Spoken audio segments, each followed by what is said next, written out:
But on Beast Morphers, the two of them are capable of transforming independently. Of course, on Ghostbusters, wow!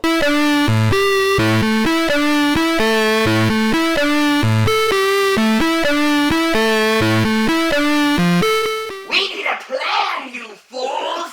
The Orange Ranger has gotten his new reviewing uniform and is generating more reviewers' energy than ever. It is ripe for the taking! Give me ideas, people! I said it before, and I will say it again. We give him a terrible makeover, and nobody will ever watch his show again. And I'll tell you now what I told you before. Some people review things without ever even being seen on screen. Making him look bad would be a nice distraction, but we need something a little more permanent. Hunter? Well, you already know my take. Superior firepower! I've been working on some new designs. I've taken a look at your designs, and there's some promise there. I do want you to keep working on them. We just need something a little more immediate. Cave Sean, do you have anything firing between those two brain cells of yours? Oh, me scared of fire. Of course you are. But me was just thinking that when Cave Tribe want to bring down warrior who getting too big for loincloth, we put sneaky tattoo on hand while sleep that say weak. Nobody respect hunter that hand say weak. Right, because apparently the Orange Ranger is out here hunting mammoths! But wait, a tattoo that would make his life and work more challenging. Oh, that's it! Cave Sean, you're a genius!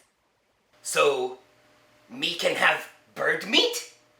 You can have anything that you're fast enough to catch. Now leave me, all of you! I have preparations to make!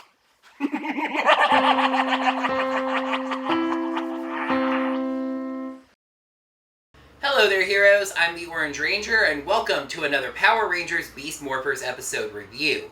To this point, Beast Morphers has given us a lot of great things. Quality writing, exciting action, emotional drama.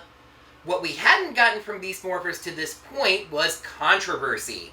However, this week's episode found itself steeped in drama not of its own making. Well, not exactly. Anyway, I'll burn that bridge when I get to it. So for now, let's take a look at the 8th episode of Beast Morphers, The Cybergate Opens. The episode starts with nearly useless comic relief. I'm gonna say it again. Putting comic relief at the start of an episode is dumb when there's no tension to relieve.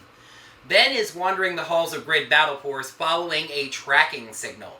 He approaches an ice cream vending machine, a vending machine that dispenses ice cream into a cone. It's something that I have never in my life seen before, but I'm sure it exists somewhere. Nate is there trying to get some ice cream, but the machine doesn't seem to be working. Ben explains that Betty is holding a tracker tag that they're testing. However, the signal says that she's right there, like she's inside the machine. Nate gets frustrated with the machine and smacks it, and it opens, revealing that Betty is indeed inside. So great! A nice cute moment between the two that shows that this technology that they may have possibly developed actually works. And then the machine drops goo all over Betty's head, and the moment is entirely ruined. Let me put it to you this way. Do any of you that are as old as I am remember an old Nickelodeon show called You Can't Do That on Television? It was basically Saturday Night Live Junior, a sketch comedy show for kids. Do you know what most people remember about that show? Slime. It was the invention of Nickelodeon's connection with slime. So take a second to think about all of the comedy that was written for that show. All of the various skits, the good skits and the bad skits. Just all of that content over the years the show was on the air. And most people only remember the slime, because sliming is an instant, contextless joke. This is funny because Betty got slime on her. It adds nothing to the episode.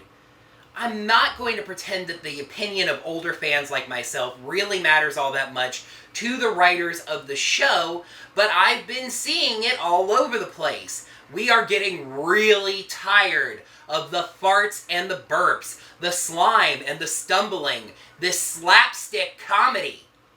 Anyway, moving right along, it was a good thing that the scene right after this was so good.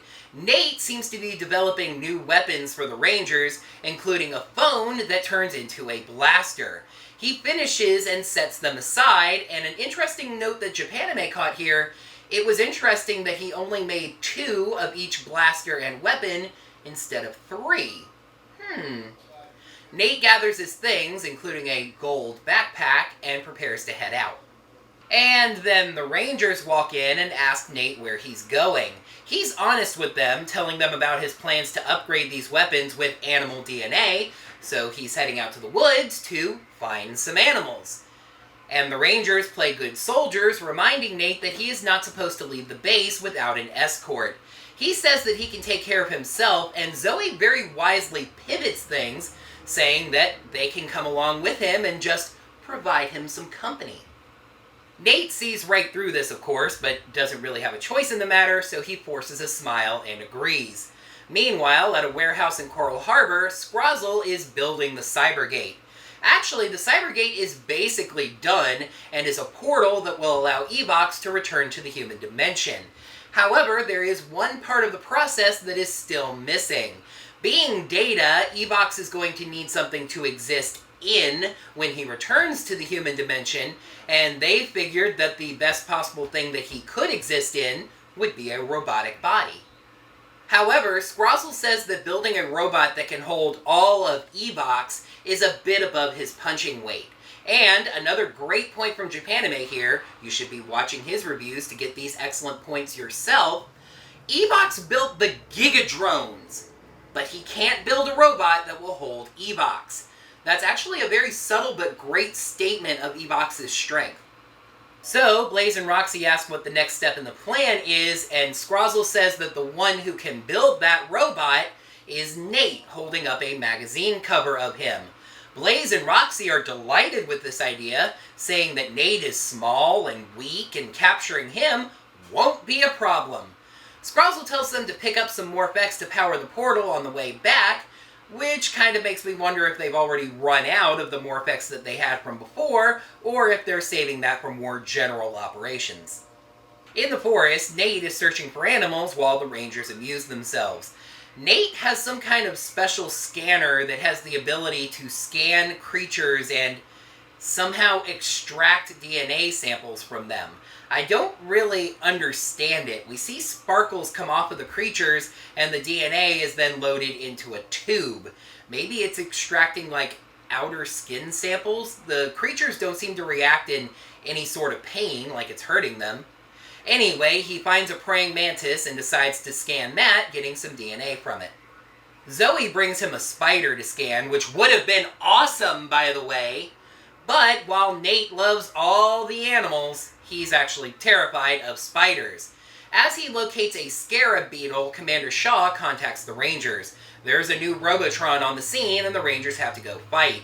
They tell Nate he's going to have to go back to the base. He once again says that he can handle himself, but they insist, and he agrees to return. After the Rangers leave, he mutters to himself that he wishes just one person would not treat him like a child. He scans the beetle, but then Blaze and Roxy show up, Roxy capturing Nate in cables that also somehow break his communicator, and they take him away. The Robotron, Vacutron, is stealing Morph-X from cars? Wouldn't this have been part of a great follow-up for Zoe, that there are now cars in Coral Harbor that are powered by Morph-X, reducing pollution the same way her bikes were going to? Oh well. The Rangers show up and run at the robotic monster, who's able to use his vacuum like a rifle and take shots at them. They hide, but then immediately step back out and morph.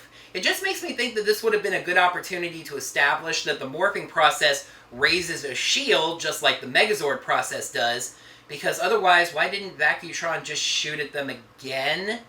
Anyway, as the Rangers fight the Tronics, Vacutron gets into a truck holding barrels that they were using to store the Morph-X that they were stealing, and leaves. Back to Ben and Betty. Yay. The two of them seem to just be spending time together in town, which I'll admit is nice. Betty asks what movie they should go see. Not sure why it wouldn't be Avengers Endgame at this point. And Ben suggests that they flip a coin. Maybe he wants to go see Shazam instead. However, neither of them seem to have a coin. All they have is the tracker tag. So they flip that incredibly expensive piece of technology, but then Vacutron's truck drives by and the tracker lands inside. The two of them chase after it, and the villains toss the barrels of Morph-X that they had just been gathering at these two humans that can't hurt them in any way. Seriously, Vacutron had a line just before this to the Tronics about being careful with these barrels because they needed a whole bunch of Morph-X. Maybe they were empty barrels since the Rangers stopped them from doing it and they had to take off. I don't know. The two jump onto the barrels of Morph-X and do some barrel walking that I'm sure is absolutely hilarious to someone. Before the barrels hit a curb, they fall off and break both their arms and legs. Not really, of course, but that is a touch of realism away from Beast Morphers, so I figured it warranted mentioning. Again. Back at the fight, the Rangers finish off the Tronics and split up to go find the truck. Blaze and Roxy take Nate to the warehouse and make introductions to Scrozzle, who orders Nate to build the robotic body. Nate very quickly pieces together the Cybergate, the neural aligner, and the robotic body as a plan to bring Evox back to the human dimension, and refuses to help. Roxy threatens Nate with both of her guns, the first time we've actually seen both of them on screen, and I really would have loved to have seen that escape routine where she gave each of them a name and a little kiss as she named them. And Nate takes a second to think. He looks down at his communicator and also sees the robotic head that he had already made. Communicator summons a morpher. He's got an idea. He turns around and plays the cowardly wimp perfectly, saying, "He'll make the robot, just please don't hurt him." Roxy says that she knew he was pathetic, and he gets to work. Meanwhile, we see the Rangers driving around the city looking for the truck. However, Robbie, for some reason, is driving around in a regular car, unmorphed, while Devin is riding Cruz, morphed, and Zoe is in her Zord searching from the sky. They return to base, and Commander Shaw informs them about Nate being missing. They try to immediately leave to go find him, but the same Commander Shaw who said that Nate had to have an escort when he left the base in the first place now says that Nate is a capable young man who can take care of himself. Anyway, Ben and Betty come in to report what they think is a failure, that they lost the tracker tag. But, as Devin points out, and these two should have realized a long time ago, the tracker tag being on the truck means they can track the friggin' truck. When Devin says that that can help them find Nate, Ben goes, "Oh yeah!" Despite the fact that he shouldn't know that Nate's missing because Devin didn't even know that Nate was missing until he entered the room. How did this... If you can't tell, this isn't the greatest scene in the episode. Nate is secretly tinkering with his communicator when Roxy comes over to check on his progress. He says that the robot is done and she has the Tronics move it into position near the Cybergate. He seems to move a second communicator when her back is turned. It kind of looked like he was going to put it on the robot, but then she turns around, so he took it right back off, so I'm not exactly sure what was going on there. The Rangers show up on the scene outside, Devin reporting to the other two what's going on after looking in a window. They go to move into the warehouse, but Vacutron stops them. The Rangers morph, another on-field instamorph, by the way. They get a few licks in, but really Vacutron just pushes them around.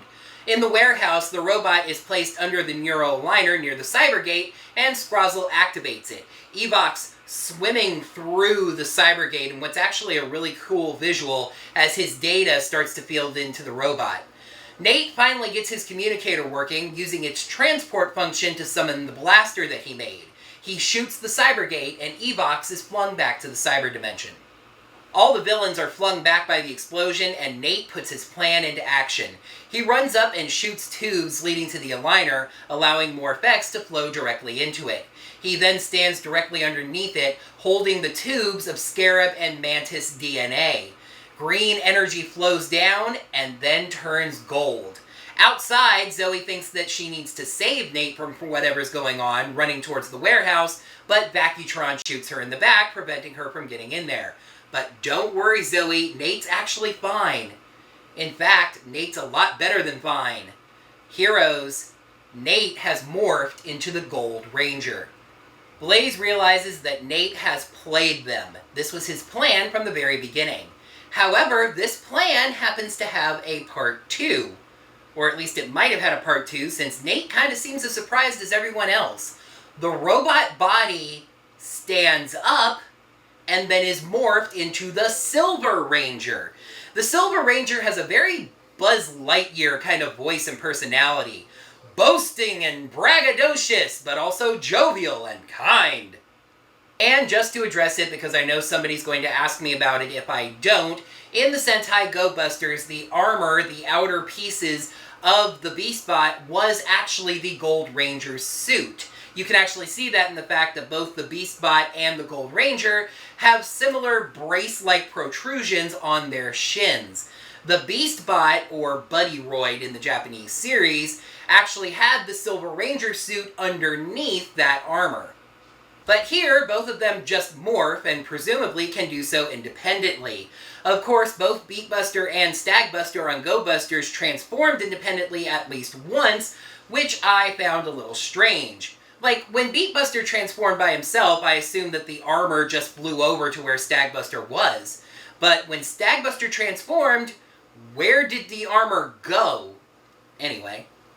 Nate summons the other phone gun and gives it to the currently nameless robot. And it turns out that these phone guns are actually their morphers called the Striker Morphers.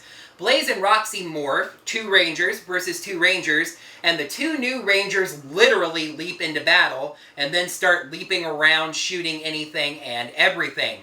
Roxy asks how the 2 are beating them. The Silver Ranger says, "With flair!" Now you see, that was funny. Back outside the warehouse, Vacutron is still blasting the Rangers around, who still think that Nate needs to be saved. He runs at the Rangers, but then gets blasted by the 2 new ones. The Rangers ask who they are, and Nate reveals himself. He starts to introduce Silver, but he says it's not the time for introductions.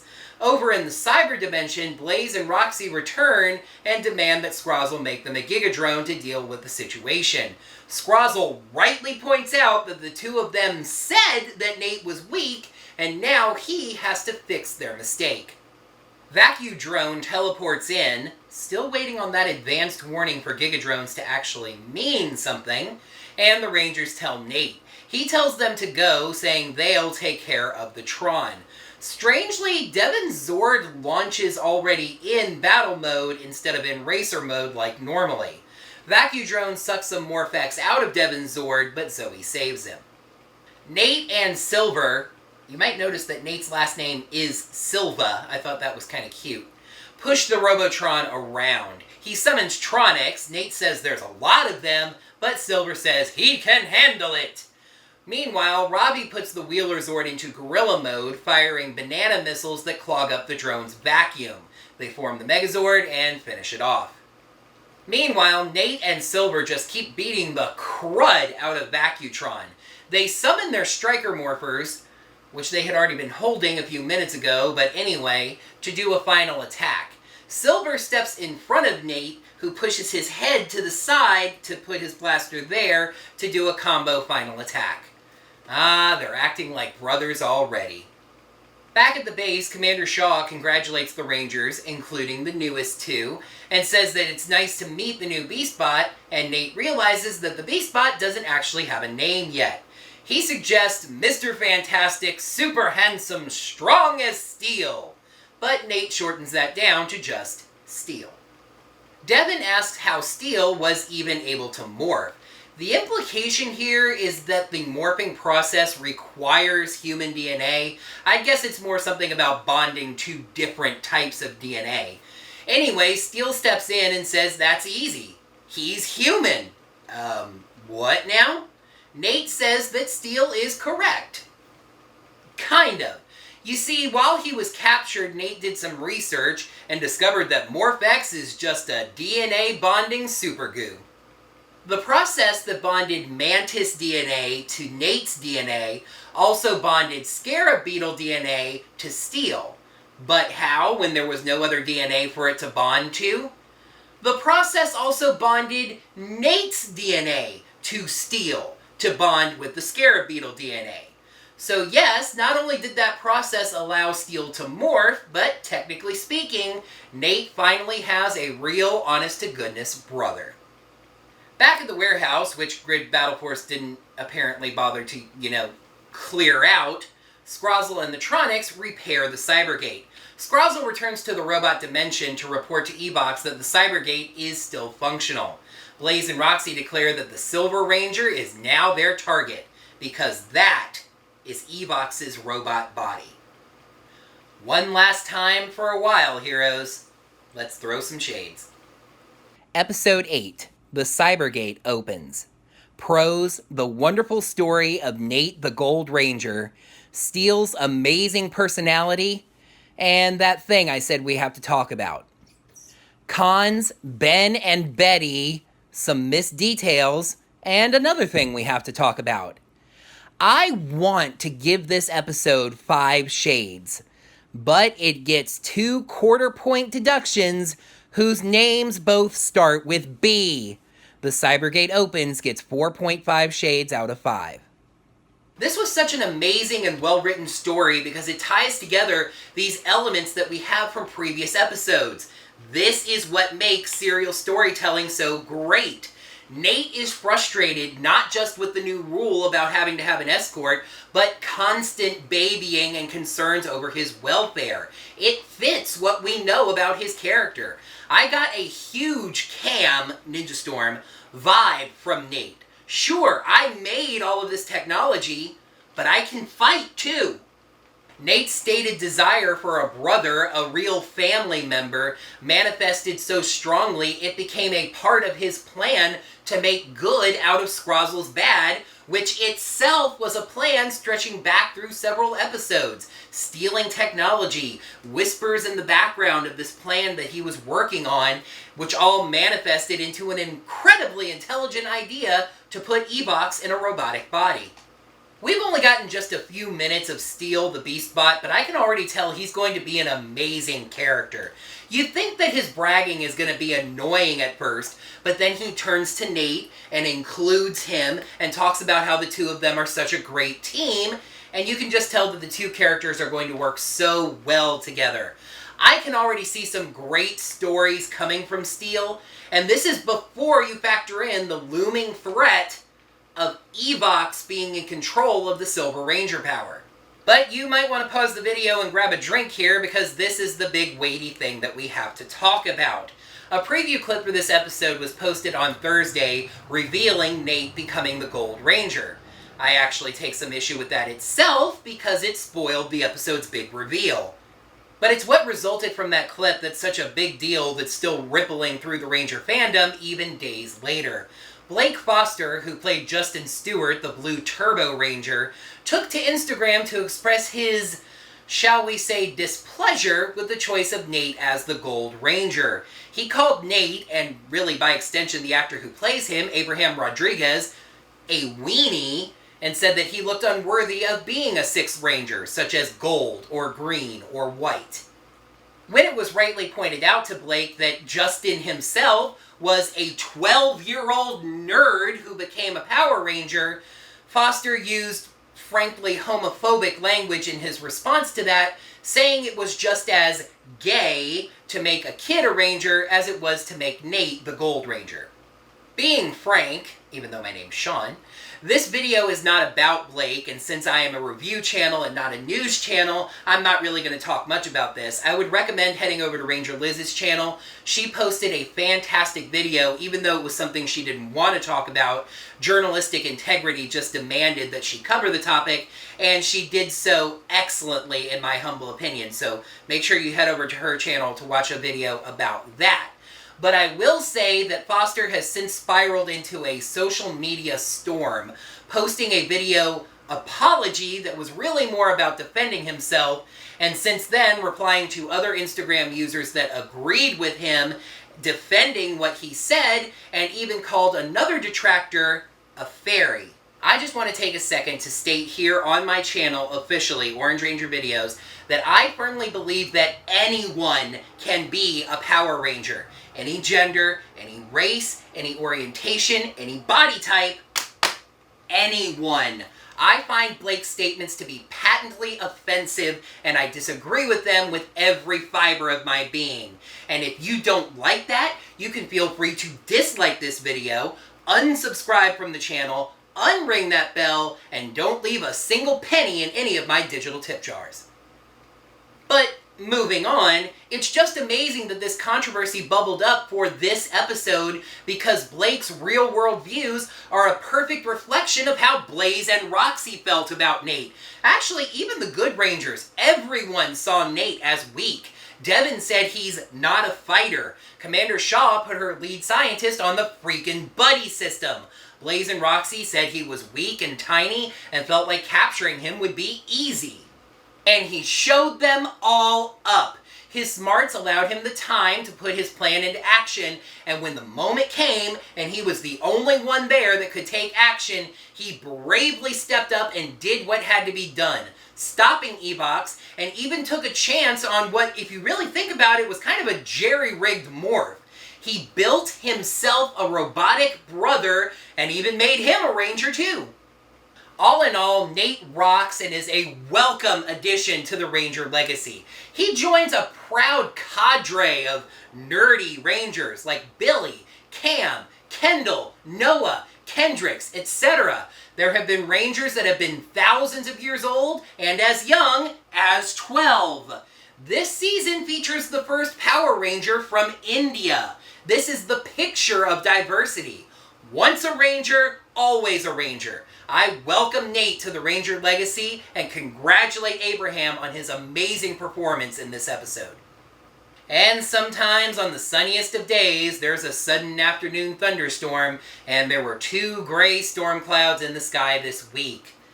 I really hate calling out Ben and Betty. I say this pretty much every week, but I hate calling them out because I kind of like their characters and I love their actors. There's actually a hidden pro inside of this con. Cosmo Flores, who plays Ben, actually did the voice of Vacutron this week, and it was a great voice. But the writers just cannot figure these characters out. They're smart enough to invent a tracker tag, I think, and know how to use it, but they can't figure out that the tracker landing on the truck that the Rangers are looking for is actually a good thing. Why couldn't you have done this in a good way? Have them see the truck, put 2 and 2 about the situation together, and throw the tracker onto the truck on purpose. You can still do the comic relief. Hey, the tracker may not work. We better follow that truck anyway. And then running on the barrels and tripping over the curb and etc., etc. And far worse than that actually was the first scene, where the only point was to establish that the tracker tag exists, something you could have done in a single line of dialogue, but that required Betty to get slimed pink style because she was hiding in a vending machine that I don't think actually exists and probably wouldn't be possible to hide inside of anyway. Talk about stretching for a joke. Ben and Betty should be 2 people who are incredibly intelligent, invent amazing technology that usually works and helps the Rangers out, but just get a little overeager over their abilities and keep getting into shenanigans because of it. Instead, there are these inconsistent characters who are sometimes crazy smart, but sometimes complete idiots. Sometimes they save the Red Ranger, sometimes they get slimed. And my standard little note here for the tiny little missed details. Stuff like Ben already knowing that Nate had been captured when Devin didn't know that Nate was captured when he entered the room. Things like Nate and Steel summoning their Striker Morphers when they already had them in the previous scene. Stuff like the villains throwing barrels of Morph-X at Ben and Betty when the story made sure to establish that that Morph-X was incredibly important. Just the finer little details again, but not so many misses this time around. And now for some bad news that really doesn't involve this episode much at all. We don't have the official May schedule for Nickelodeon just yet, but the first couple of weeks have leaked. There is no new episode of Beast Morphers on Saturday, May 4th. There is also no new episode of Beast Morphers on Saturday, May 11th. Yes, heroes, it would appear that we have run smack into the dish. The darn irritating summer hiatus. I found it interesting that this episode wasn't a cliffhanger. I still marvel at the fact that Super Ninja Steel actually gave us a mid-season cliffhanger, and I keep saying, if you're gonna go that route and have the show be gone for months at a time, give us a reason to want it to come back. I mean, besides the fact that, one, the show is actually good this time, and two, you do at least have the lingering threat of Evox stealing Steel's body. Stealing Steel? Interesting. So, we have that. But if it had been me, I would have done this as a two-part episode that stretched around the hiatus. Episode 8, we get everything up to where Nate actually gets under the aligner, the energy comes down, and maybe we've established previously in the episode that morphing in a jerry-rigged kind of fashion like this could be incredibly dangerous. Then, in part 2, we get Nate's morph into the Gold Ranger, all the stuff with Steel, Gold and Silver Rangers fighting, etc. All in all, a really strong debut episode for two brand new Rangers, and Beast Morphers is poised for a whole new set of stories when it returns from the stupid hiatus. For now, that's going to do it for another Power Rangers Beast Morphers episode review. Heroes, thank you so much as always for watching. Make sure to like the video by clicking that thumbs up button right down below, and while you're down there, make sure to leave a comment about what you thought of this episode, as well as my review of it. Make sure you're subscribed to the channel to see all of my videos, and ring that bell. Get your notifications set up so you'll be notified of whenever I post brand new videos, like these Power Rangers Beast Morphers reviews when they finally return after the summer. And if you'd like to provide any financial support to my channel, there are currently two ways you can do so. You can head over to digitaltipjar.com/OrangeRangerVid or ko-fi.com/OrangeRangerVideos. Coffee is going to be $3. Digital tip jar can be whatever you'd like. I greatly appreciate anything I find at either of those funding sources. Oh, right, the hiatus itself. I totally forgot. So, what are the plans for the hiatus around here? Well, actually, I think I'm going to take a chance to kind of ratchet it back and maybe take it a little bit easy. I'll have some comic reviews coming out for you, of course. I'll finally get some vlogs done. That's been long in the works. But otherwise, I think I'm just going to get some rest. I'm making it not, bucko! You have got to be kidding me! Kaizoku, what about the shield? It's up! It extends underground in a sphere all the way around the house. There's no way he could have gotten in. It's a mystery, isn't it? Maybe I took the tunnel underneath the third window, the one that bypasses the shield. How could you know about that? Nobody knows about that but us! Oh, how I'd love to just tell you, but you learn nothing when you're just given the answers. But speaking of giving, I've got something for you. Catch!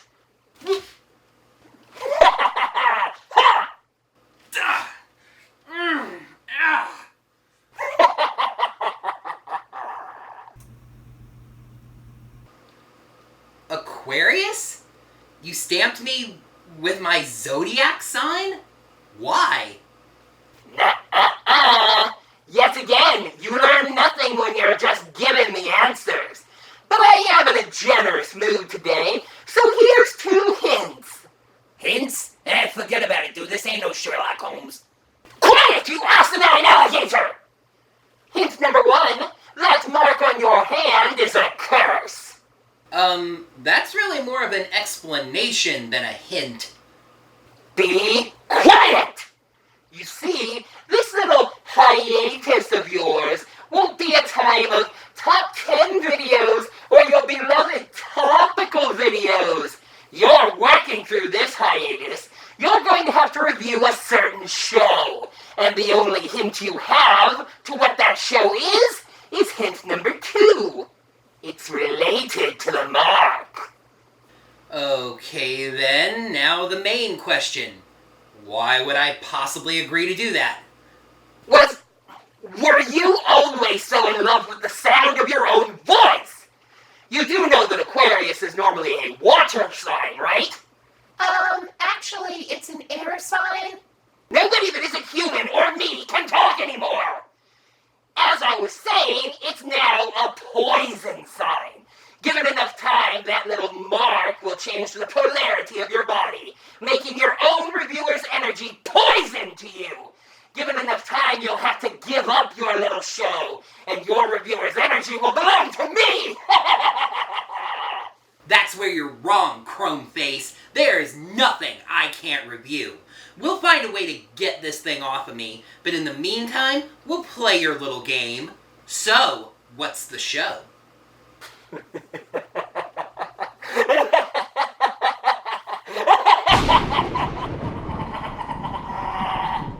Hey, kid, did you really think? Nah, I figured it was worth a shot, though. So let's see. A show, one that I'd probably be familiar with, that involves the signs of the zodiac. No. No, it couldn't be! What? Hey, What is what's it? the big What's idea? wrong? What's the What show? is- What's it what doing, is- eh? What's the show? Kaizoku, Chomsy, get the surge and cue up the Mariah Carey. We're taking things back to the 90s.